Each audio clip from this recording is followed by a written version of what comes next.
ओम नमोर्यंताणं नमो सिद्धाणं नमो आर्याणं नमो वज्रायणं नमो लोहे सव्वसाहुणं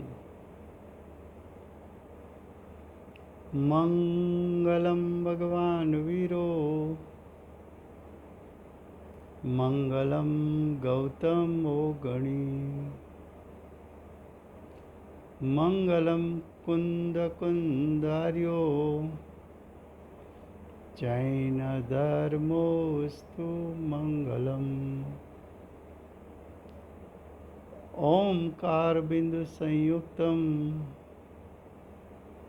नित्यं जायन्ति योगिनः कामदं मोक्षदं चैव ओंकाराय नमो नमः अहोपकार जिनवर्णो कुंदनो ध्वनि दिव्यनो जेन कुंद ध्वनि आप्या अहो आ गुरु कहानो तुझ ज्ञान ध्यान नो रंग अमया दर्श रहो ओ शिव पद तक तुझ संग माता मात ग्रह।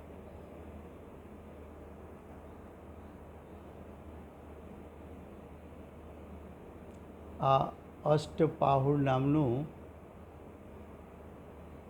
अध्यात्मशास्त्र है। एमा प्रथम पाहुड़ दर्शन पाहुड़ चाले छे। दर्शन पाहुड़ में प्रथम गाथा में आचार्य भगवंते मांगलिक करी अने प्रतिज्ञा करी एटलो विषय चाल्यो छे। हवे गाथा बीजी एनु हेडिंग छे कि हवे हवे कहता आचार्य भगवंते मांगलिक अने प्रतिज्ञा कर्या पछी एम के छे कि धर्मनु मूળ दर्शन छे। धर्म एटले आत्माना परिणाममां वितरागतानी प्रगटता थवी। धर्म एटले मोक्ष मार्ग। धर्म एटले मोक्षनी प्राप्ति। धर्म एटले आत्म स्वभाव में जे शुद्ध शक्तिरूप सामर्थ्य है एनु वर्तमान परिणाम में प्रगट थवुं एने धर्म कहे छे। पछी धर्मनी अलग अलग रीते चार परिभाषा बतावशे। अत्यारे धर्म एटले दर्शन मूलो धमो। धर्मनु मूળ सम्यक दर्शन छे। मोक्ष मार्गनु मूળ सम्यक दर्शन छे। मोक्षनु मूળ सम्यक दर्शन छे। सम्यक दर्शन कहता 6 द्रव्य 5 अस्थिकायनु यथार्थ श्रद्धा अने ज्ञान थवुं।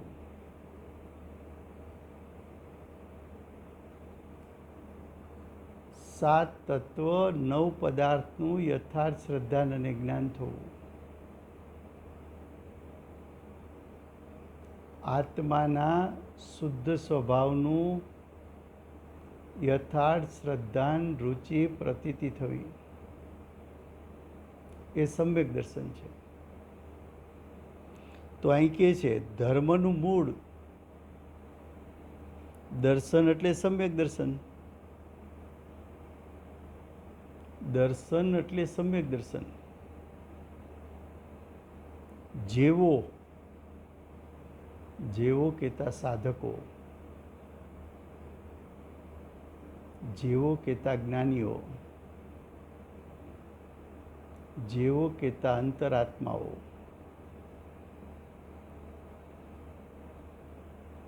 તો કે જેવો દર્શનથી સહિત હોય,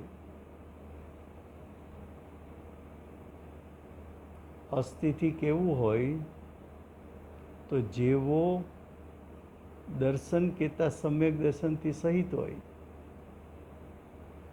તે વંદનીય છે. પણ જેવો કહેતા અજ્ઞાની, જેવો કહેતા મિથ્યા દ્રષ્ટિ,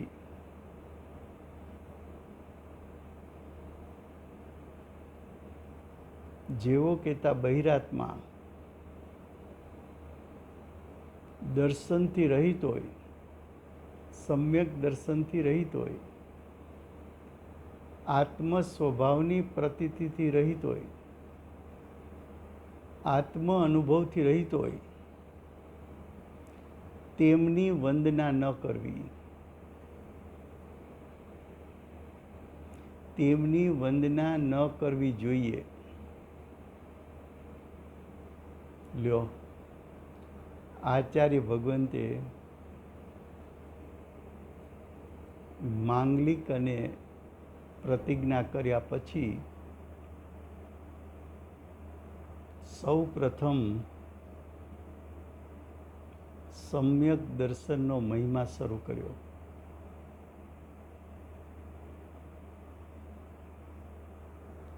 વર્તમાન કાળે જોવા જઈએ તો આમ પણ સાક્ષાત તીર્થંકરોની ઉપસ્થિતિ નથી, ગણધરોની ઉપસ્થિતિ નથી, આચાર્ય ઉપાધ્યાય સાધુની પણ ઉપસ્થિતિ નથી, શ્રાવક શ્રાવિકા કે અર્જિકા એમની પણ ઉપસ્થિતિ જોવા મળતી નથી.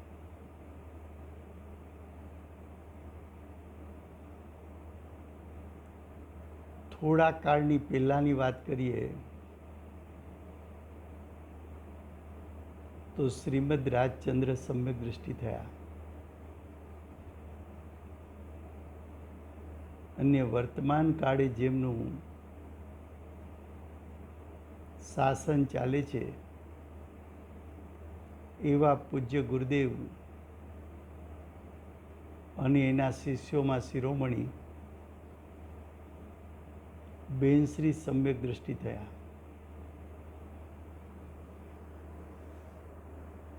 પૂજ્ય ગુરુદેવ અને પૂજ્ય બેનશ્રીનું સમ્યક દર્શન અતિચાર દોષથી રહિત નિરઅતિચાર સમ્યક દર્શન છે.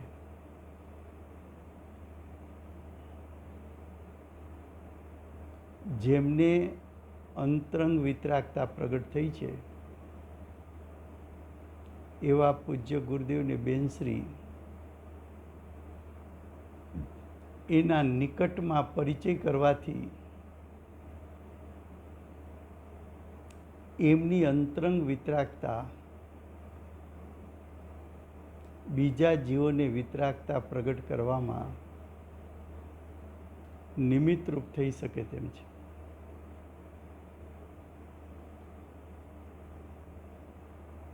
સમ્યક દ્રષ્ટિ વંદનીય છે.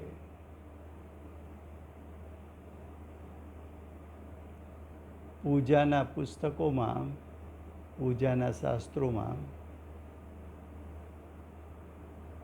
સમ્યક દર્શનની પૂજા આવે છે. જો સમ્યક દર્શન પૂજનીય હોય તો સમ્યક દર્શન પ્રાપ્ત જીવ કેમ પૂજનીય ન હોય? એ પણ પૂજનીય હોય.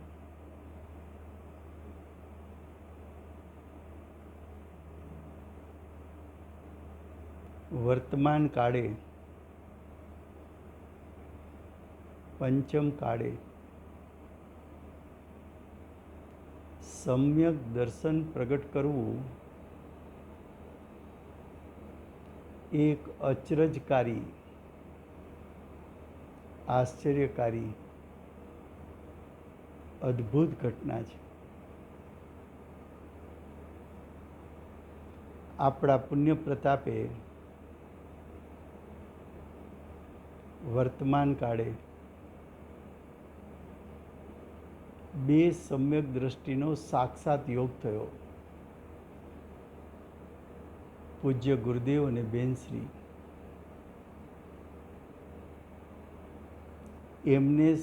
એમની વાણી સીધી સાંભળવા મળી.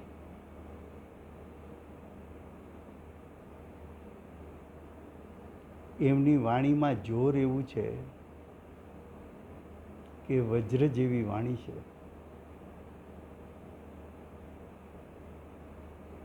દેહ અને આત્માની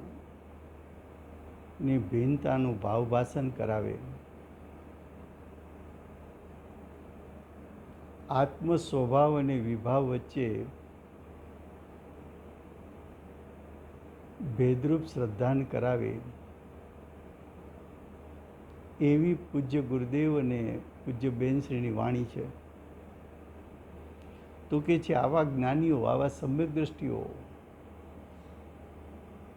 એ વંદનીય છે. પણ જે મતોમાં સમ્યક દર્શન શું, એનું યથાર્થ સ્વરૂપ શું,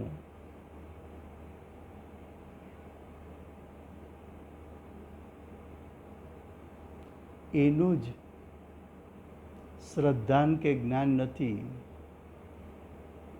તો એ મતમાં સમ્યક દર્શન ક્યાંથી હોઈ શકે?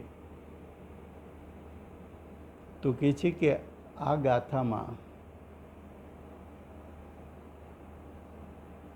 આચાર્ય ભગવાન સમ્યક દર્શન અને સમ્યક દ્રષ્ટિનો મહિમા કરીને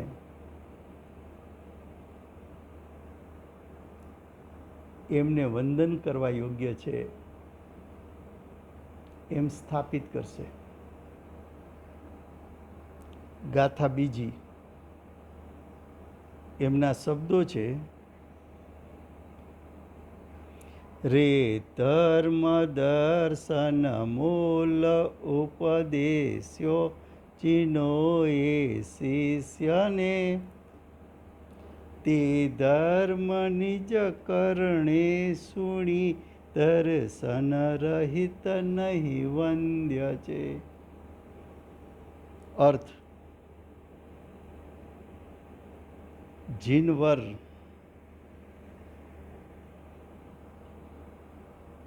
જૈનોમાં શ્રેષ્ઠ એવા ગણધર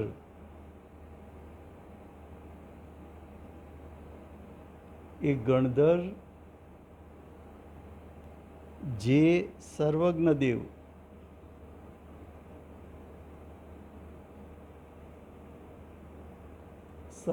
દેવ એટલે તીર્થંકર પરમાત્મા, જેમની વાણી સાંભળવા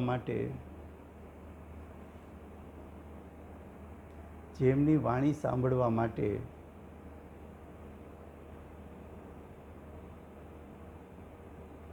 ગણધરનો જીવ પણ તત્પર હોય છે.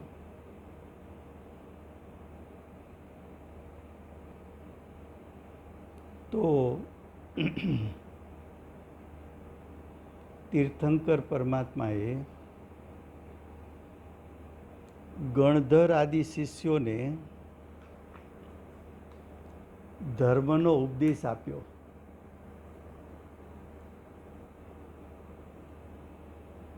કેવો ઉપદેશ આપ્યો? તો કે છે કે દર્શન જેનું મૂળ છે, જેનું કહેતા મોક્ષનું, દર્શન કહેતા સમ્યક દર્શન, સમ્યક દર્શન જેનું મૂળ છે,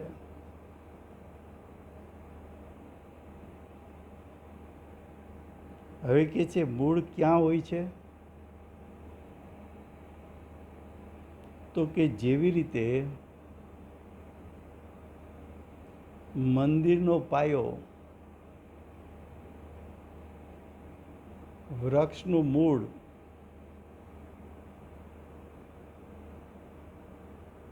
મંદિરનો પાયો પાયામાં હોય, એના ઉપર ઇમારત ચણાય. વૃક્ષનું મૂળ જમીનમાં હોય, એના ઉપર વૃક્ષ ફૂલે ફાલે.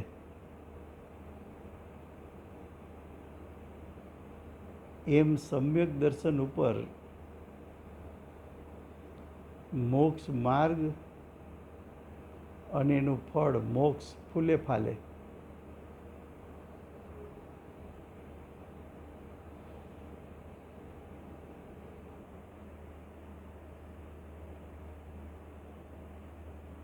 તો કે છે ધર્મનું કહેતા વિતરાગતાનું મૂળ દર્શન કહેતા સમ્યક દર્શન છે. સમ્યક દર્શન એ આત્માની અનુભૂતિ છે. સમ્યક દર્શન એ આત્મ સ્વભાવની રુચિ છે. સમ્યક દર્શન એ આત્મ સ્વભાવની પ્રતીતિ છે.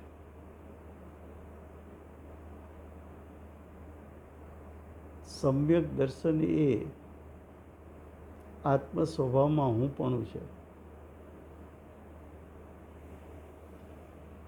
તો કે છે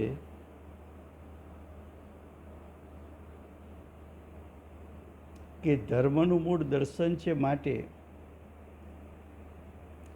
આચાર્ય ઉપદેશ આપે છે કે હે સકર્ણ અર્થાત સત્પુરુષો,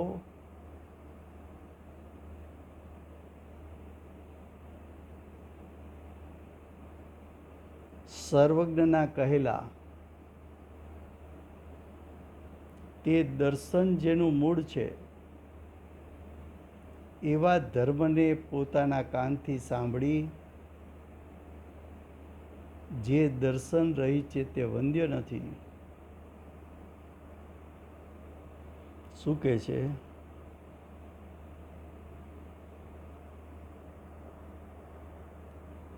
અમે સમ્યક દર્શન કોને કહીએ છીએ? તો કે તીર્થંકર ભગવાને જેને સમ્યક દર્શન કહ્યું એને જ અમે સમ્યક દર્શન કહીએ છીએ.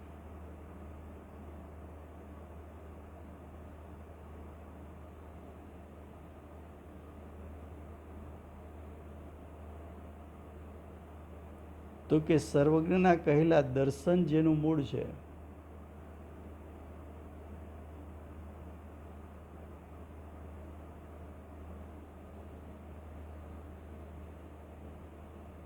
સર્વજ્ઞ ભગવાને કહ્યું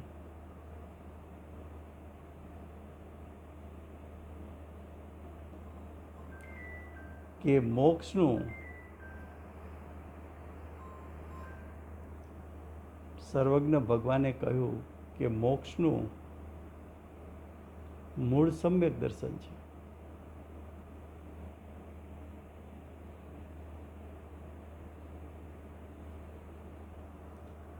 તો સર્વજ્ઞ ભગવાને જે ઉપદેશ આપ્યો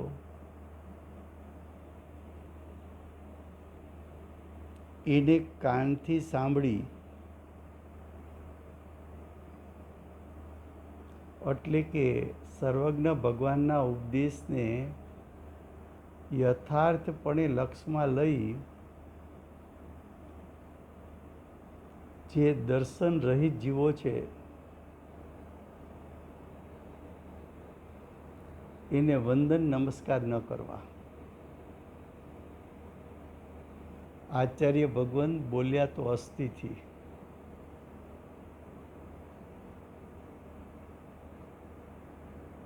કે સર્વજ્ઞ ભગવાને કહેલો ઉપદેશ સાંભળીને સમ્યક દ્રષ્ટિના વંદન કરવા. એનો અર્થ એમ કે જે દર્શનનું સ્વરૂપ કાલ્પનિક છે, જ્યાં આત્માની અનુભૂતિ નથી, જ્યાં આત્માની અનુભૂતિને કારણે અતિન્દ્રિય જ્ઞાન, અતિન્દ્રિય સુખ નથી, એવા જીવો પોતાને જ્ઞાની મનાવતા હોય, પોતાને સાધુ મહાત્મા બનાવતા હોય, તેમના વંદન નમસ્કાર ન કરવા.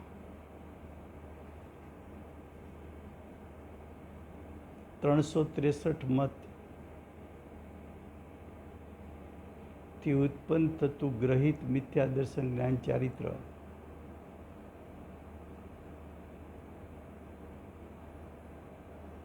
એ આચાર્ય ભગવંતે ગ્રહિત મિથ્યાત્વ છોડાયું.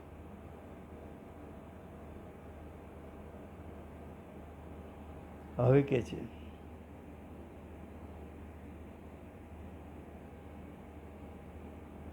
જેને દર્શન નથી, આત્માની અનુભૂતિ નથી, તેને ધર્મ પણ નથી. ધર્મ તો આત્માની અનુભૂતિ છે. ધર્મ તો વિતરાગતા છે. આવી વિતરાગતા જેને નથી, ધર્મ તો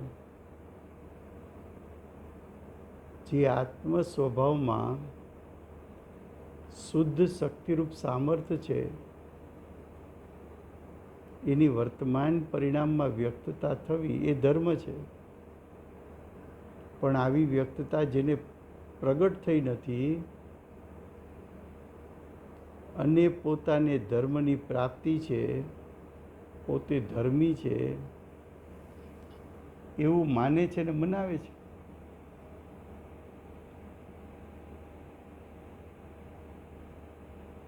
તો કે એવા જીવો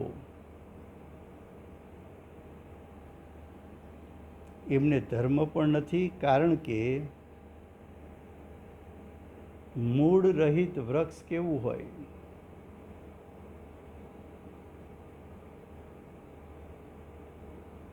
મૂળ વગરનું વૃક્ષ હોઈ શકે? સમ્યક દર્શન વગર ધર્મ હોઈ શકે? સમ્યક દર્શન વગર જ્ઞાની હોઈ શકે?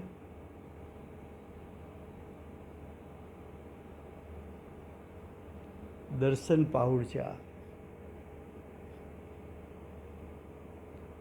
સમ્યક દર્શનનો મહિમા જો તને આવે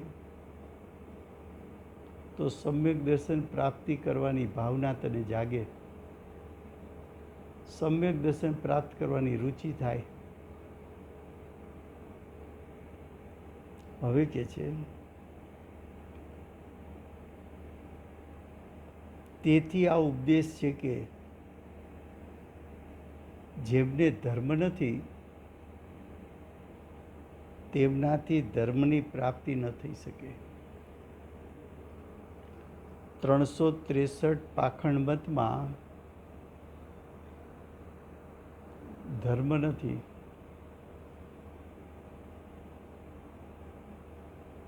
જ્યાં અંતરંગ વિતરાગતા જ નથી તો એ બીજા જીવોની અંતરંગ વિતરાગતા પ્રગટ કરવામાં નિમિત્ત કેમ થઈ શકે?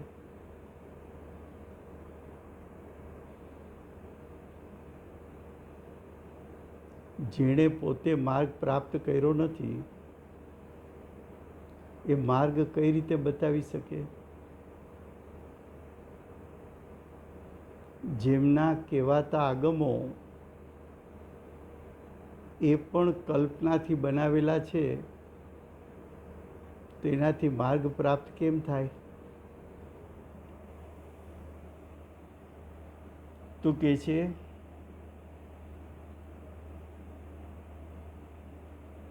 જેમને ધર્મ એટલે સમ્યક દર્શન નથી, તેનાથી ધર્મની પ્રાપ્તિ ન થઈ શકે. તો પછી ધર્મના નિમિત્તે તેમની વંદના શા માટે કરીએ?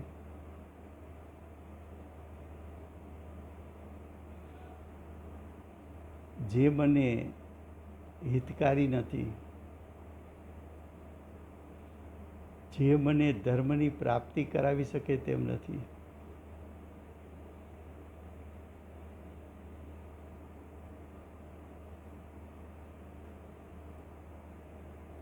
તો કે એવા જીવોને વંદના અમે શા માટે કરીએ? એટલે કે એમની વંદના ન કરવી જોઈએ એમ જાણવું. હવે પછીનો પેરેગ્રાફ. અહીં ધર્મનું તથા દર્શનનું સ્વરૂપ જાણવું જોઈએ. શું કહ્યું? અમે તને એમ નથી કહેતા કે તું અંધશ્રદ્ધાથી માન. અમે તો એમ કહીએ છીએ કે પેલા ધર્મનું સ્વરૂપ ન્યાયયુક્તિથી સમજ.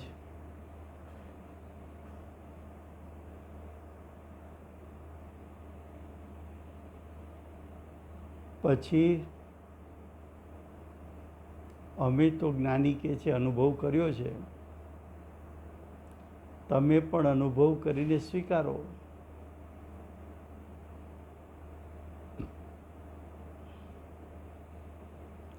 અત્યાર સુધી જેટલા જીવો મોક્ષ માર્ગ અને મોક્ષની પ્રગટતા કરી છે,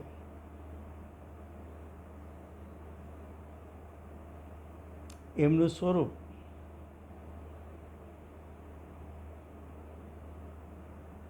એનું યથાર્થ શ્રદ્ધાન અને જ્ઞાન કરો, પછી સ્વીકારો.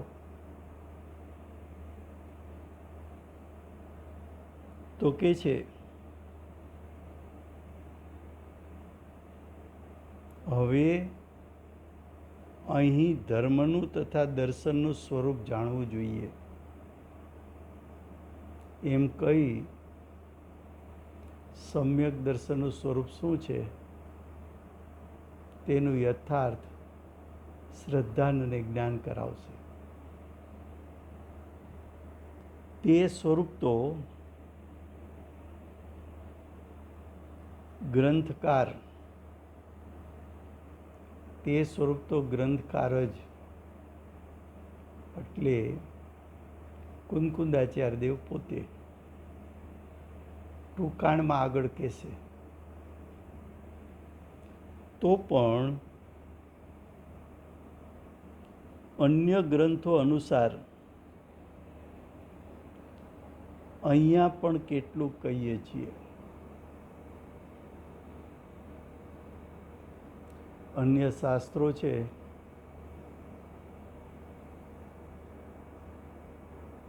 એ પણ જ્ઞાની દ્વારા રચાયેલા છે.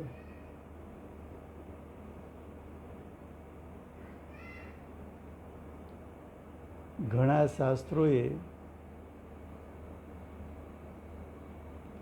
દર્શન મૂલો ધમો સમ્યક દર્શન ધર્મનું મૂળ છે એમ કહ્યું. ઘણાએ એમ કહ્યું કે વસ્તુનો સ્વભાવ તે ધર્મ છે. ઘણાએ એમ કહ્યું કે મુનિને પ્રગટતા 10 લક્ષણ ધર્મ તે ધર્મ છે.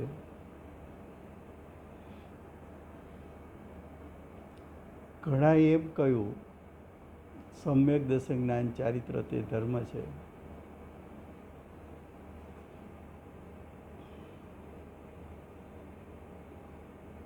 વાત તો ચારેય યથાર્થ છે.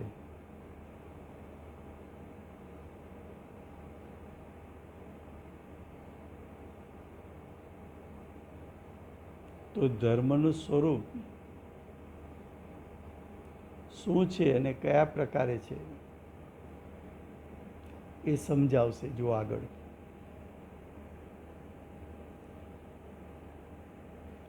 ધર્મ શબ્દનો અર્થ આ છે કે જે આત્માને સંસારથી ઉગારીને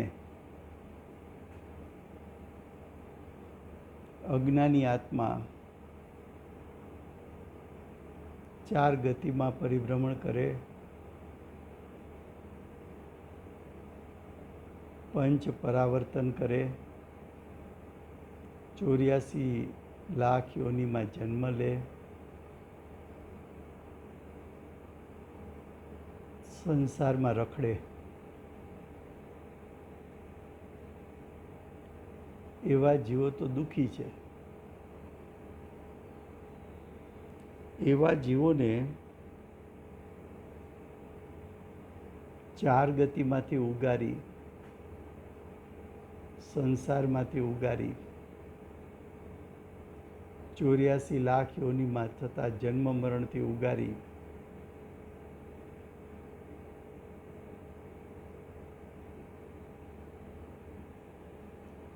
અને સુખની પ્રાપ્તિ થાય, સુખના સ્થાનમાં સ્થાપિત કરીએ, તે ધર્મ છે. ધર્મ કોને કીધો? તો કે અજ્ઞાની જીવને દુઃખમાંથી છોડાવવો અને સુખનું સ્થાન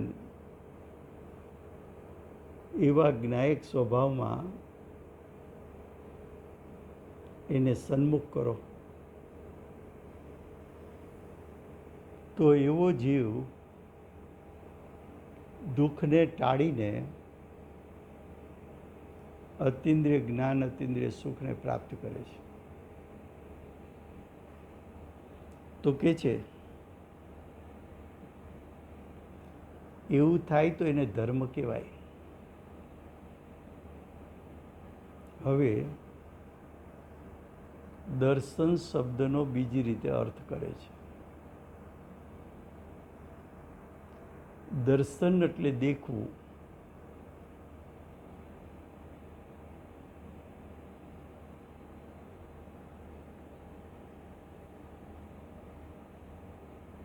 હવે કે છે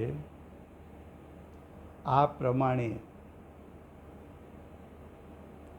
ધર્મની મૂર્તિ દેખાય તે દર્શન છે.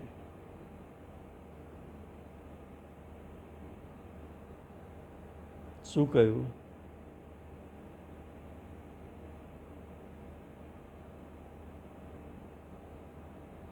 ધર્મની મૂર્તિ. ધર્મની મૂર્તિ તો જ્ઞાયક સ્વભાવ છે. સમ્યક દર્શન થાય ત્યારે જ્ઞાયકની મૂર્તિ એના ઉપર દ્રષ્ટિ પડે. જ્ઞાયક ઉપર દ્રષ્ટિ પડતા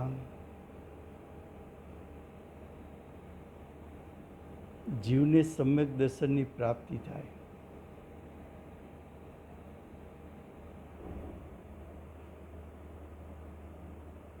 એ સમ્યક દર્શનની પ્રાપ્તિ થતાં એ સમ્યક દર્શન રૂપ પર્યાય આત્માના અસંખ્યાત પ્રદેશે પ્રસિદ્ધ થાય, પ્રગટ થાય.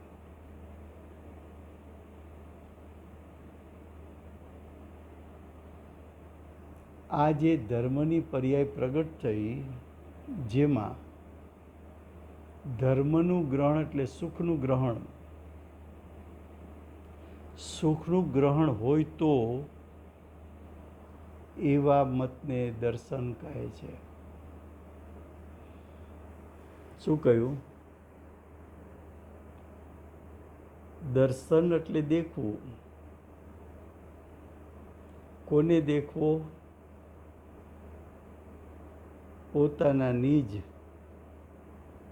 જ્ઞાયક સ્વભાવને.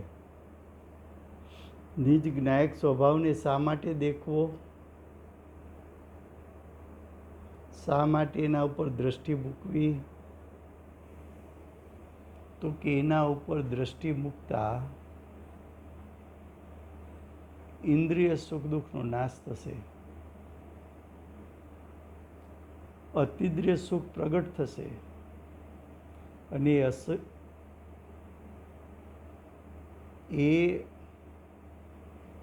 અતિન્દ્રિય સુખ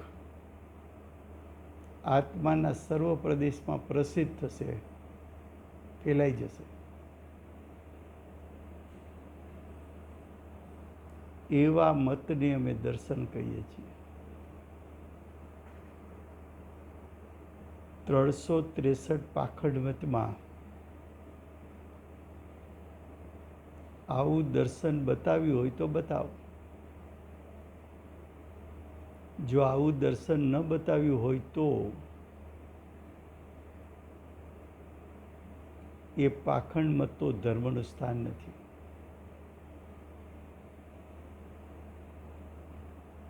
હવે કે છે લોકમાં ધર્મની અને દર્શનની માન્યતા સામાન્ય રૂપે તો બધાને છે જ. શું કહે છે? ભલે જીવ અજ્ઞાની હોય,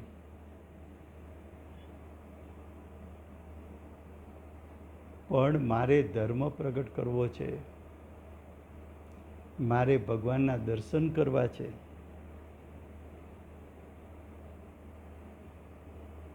ચોર લૂંટારા ડાકુ હોય, ચોરી લૂંટફાટ કરી જંગલમાં જઈ અને સંતાઈ જતા હોય. જંગલમાં જ્યાં એને પોતાનું રહેવાનું સ્થાન રાખ્યું હોય એ સ્થાનમાં પણ એ જેને ભગવાન માનતો હોય એની માન્યતા મુજબના ભગવાન એને બિરાજમાન કર્યા હોય. ચોર લૂંટારું ડાકુ છે એ જેને ભગવાન માને ત્યાં માથું નમાવતો હોય, દર્શન કરતો હોય, વંદન કરતો હોય.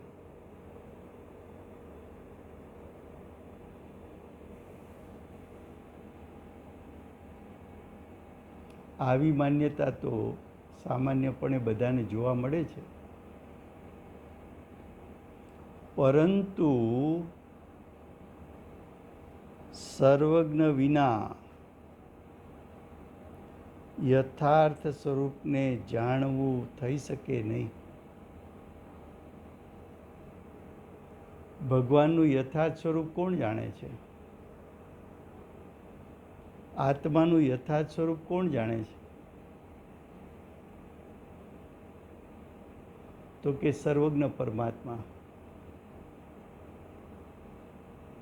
એક સમયમાં 3 કાળ 3 લોકને જાણનારા પરમાત્મા. તો કે છે, શું કે છે?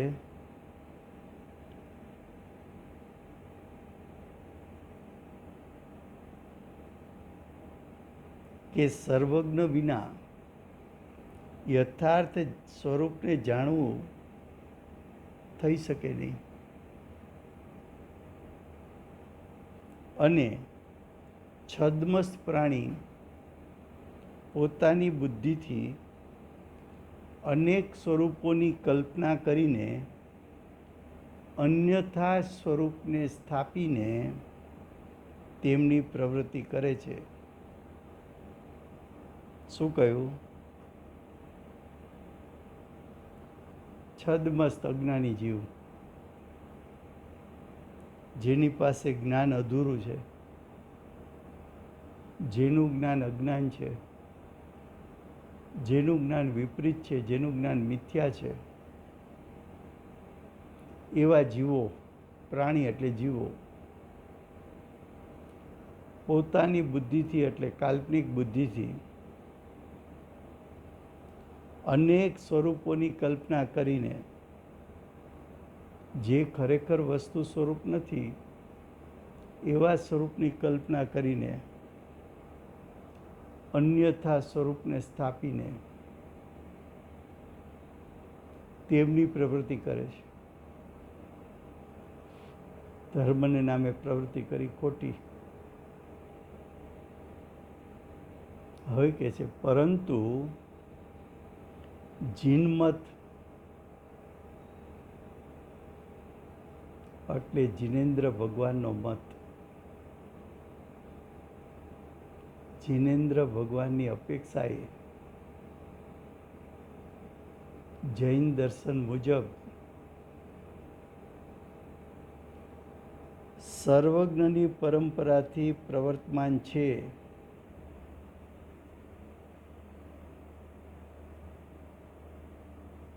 જીનમત છે એ તો સર્વજ્ઞની પરંપરા છે, એના દ્વારા પ્રવર્તી રહ્યો છે. તેથી તેમાં એટલે સર્વજ્ઞના મતમાં યથાર્થ સ્વરૂપની પ્રરૂપા છે. જો તારે ધર્મનું સાચું સ્વરૂપ સમજવું હોય તો